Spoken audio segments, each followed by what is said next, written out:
Arkadaşlar merhaba. Vatandaş beni aradı. Abi dedi bu Dilmerler'de devlet su işlerinin bir lağımı akıyor. Onu görüntüler misin? Geldim. Görüntülüyorum. Şimdi burada bir arayan arkadaş var bizi. Soruyorum ona nasıl oldu burası? Anlatır mısın bize? Vallahi 15 günden beri bu ırmağa akıyor. Yani Seyhan Nehri'ne akıyor bu. Seyhan Nehri'ne akıyor. Siz de görüyorsunuz.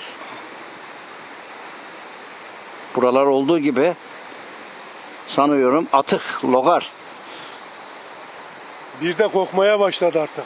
Geliyor, buraya kadar geliyor. Burası şimdi nerede? Dilberler Sekisi'ne akıyor burası. Olduğu gibi evet. Buna bir çözüm bulamadılar mı? Ne oldu? Yok, geldiler buraya, yapamadılar. Dışarıyı da yapamadılar. Evet.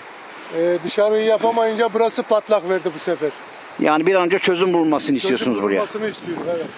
Tamamdır.